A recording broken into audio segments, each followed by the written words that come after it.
Cuando vimos la reflexión y transmisión de una onda electromagnética debido a una onda incidente, teniendo dos medios lineales y una interfase, habíamos visto el ángulo de Brewster, que era el ángulo para el cual la amplitud reflejada se hacía cero.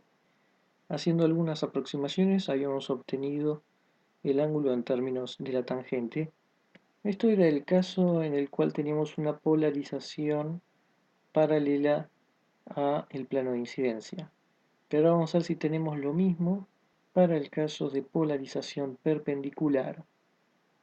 Entonces acá tenemos la amplitud transferida en términos de la incidente y la reflejada en términos de la incidente. Entonces en particular nos interesa esta, la reflejada. Queremos que se haga cero. Para que se haga cero necesitamos que esto que está acá se haga cero, porque la amplitud no puede ser cero, tenemos que tener una onda incidente, así que pedir que esto sea cero, en principio es pedir que alfa por beta sea igual a 1. El alfa era el coseno de tita 2 sobre coseno tita 1.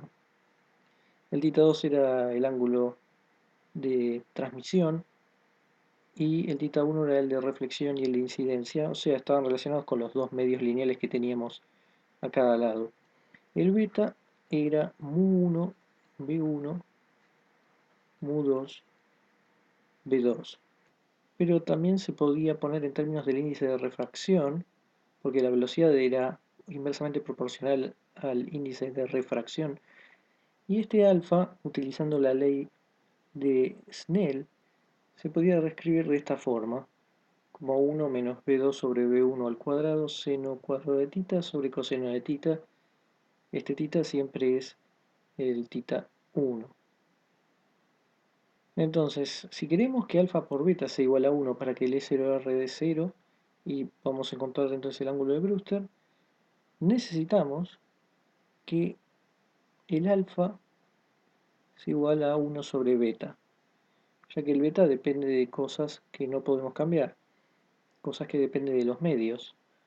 Entonces, si pedimos que todo esto sea igual a 1 sobre beta, significa que la raíz de 1 menos b2 sobre b1 todo al cuadrado seno cuadrado de tita 1 sobre coseno de tita tiene que ser igual a 1 sobre beta, que esto sería mu2 b2 mu1 b1.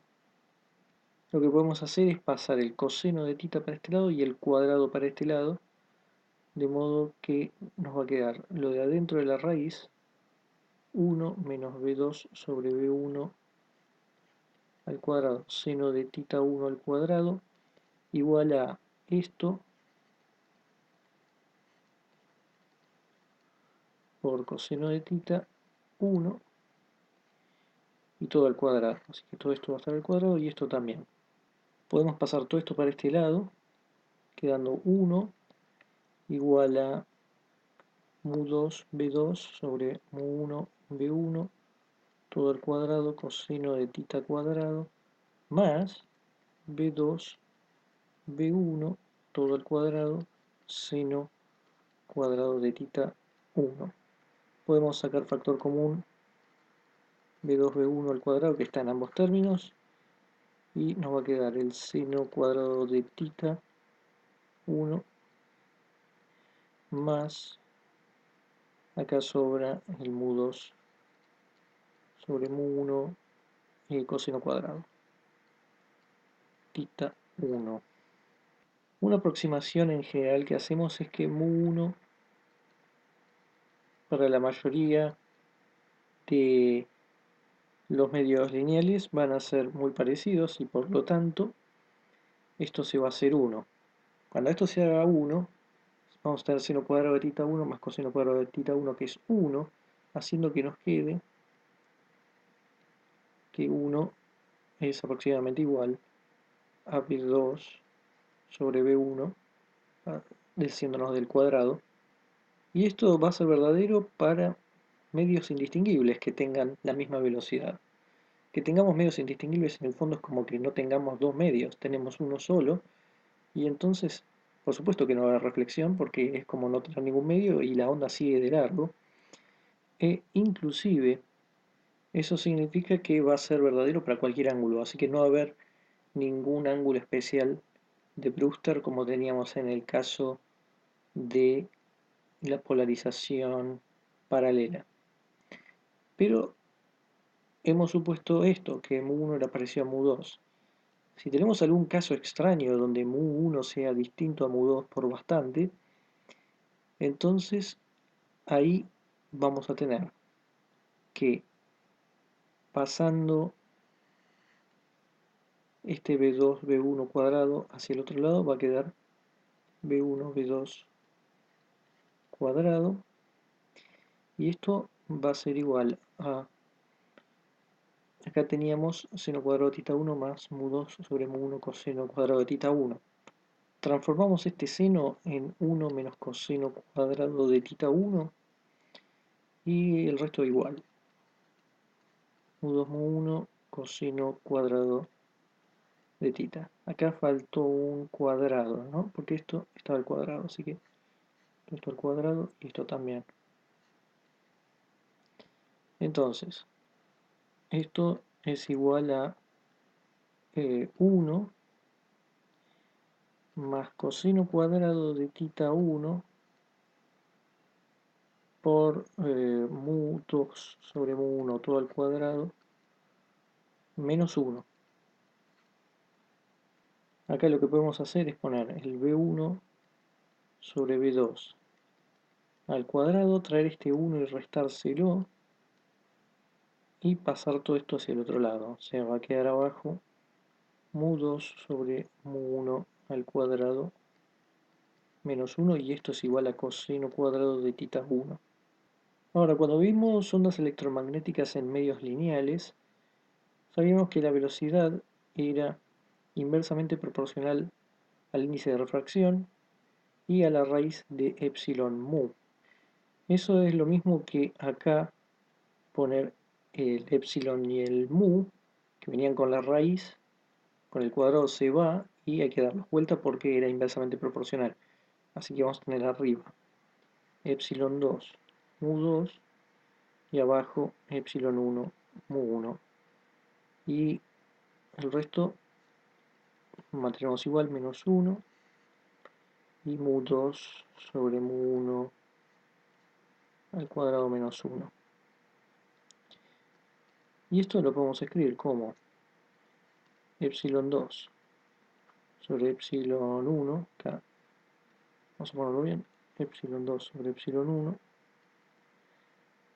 menos mu 1 mu 2 sobre mu 2 mu 1 menos mu 1 mu 2. O sea, lo único que hicimos es, como acá teníamos un mu 2 sobre mu 1 al cuadrado, sacamos factor común, de modo que quede esto, y arriba también, mu 2 mu 1 factor común, y se cancelan y queda esto.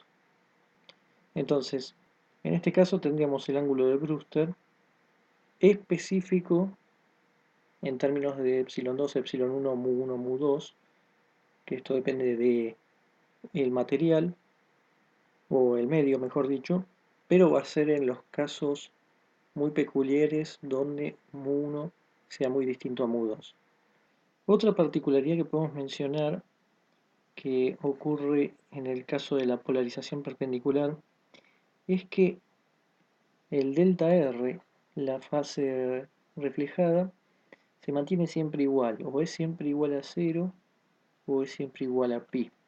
Y esto tiene que ver con que si por ejemplo beta es mayor a 1, el alfa por beta habíamos visto que se podía escribir como raíz de beta cuadrado menos seno cuadrado de tita sobre coseno de tita.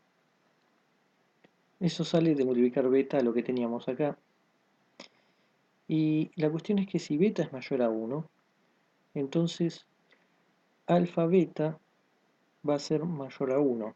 Eso tiene que ver con que el beta va a ser mayor, el beta cuadrado, a 1, ¿no? Acá tenemos el beta al cuadrado va a ser mayor a 1, y en particular vamos a tener que esto es igual a coseno cuadrado más seno cuadrado. Pero podemos entonces poner beta cuadrado menos el seno cuadrado, esto mayor a coseno cuadrado de tita, y ahora lo que podemos hacer es poner raíz de beta cuadrado menos seno cuadrado de tita mayor a coseno, y finalmente pasar el coseno de tita y nos quede todo mayor a 1. Así que si pedimos que beta es mayor a 1, entonces el alfa por beta tiene que ser mayor a 1. Y esto hace que el alfa por beta que teníamos acá sea más grande que este 1, o sea que todo esto sea negativo, más allá que acá nos queremos quedar con el módulo. Cuando teníamos la amplitud compleja, acá sí esto va a ser negativo, pero se va a mantener siempre así para el caso de beta mayor a 1. Para el caso de beta menor a 1 va a ser al revés. Si beta es menor a 1, uno puede ver que alfa por beta va a ser menor a 1. Y eso va a hacer que entonces esto sea positivo. Y ahí es donde aparecía la fase, ya que nosotros teníamos que la amplitud compleja era igual a la amplitud real por E a la I delta.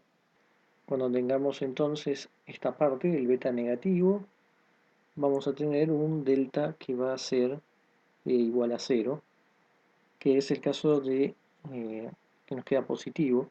Y cuando sea negativo, ahí va a ser igual, delta igual a pi. Eso nos dice que vamos a tener una diferencia de 180 grados en cuanto a la relación entre amplitud incidente y amplitud reflejada.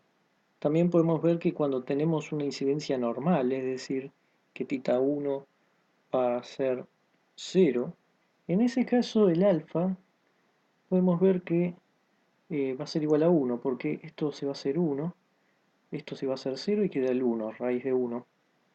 Así que alfa es igual a 1. Y cuando alfa es igual a 1, por ejemplo, el E0t va a quedar como 2 sobre 1 más beta E0i. Si vamos al caso de incidencia normal que habíamos visto, podemos ver que el E0t nos da 2 sobre 1 más beta E0i. Y en el caso de E0r es 1 menos beta, 1 más beta E0i. Más allá de acá son las amplitudes complejas, podemos ver que acá también 1 menos beta, 1 más beta E0i complejo nos va a dar sin el módulo, que es exactamente lo que esperábamos. Si bien en ese caso lo de incidencia normal lo teníamos en polarización en X, haciendo una polarización en Y nos va a dar exactamente lo mismo.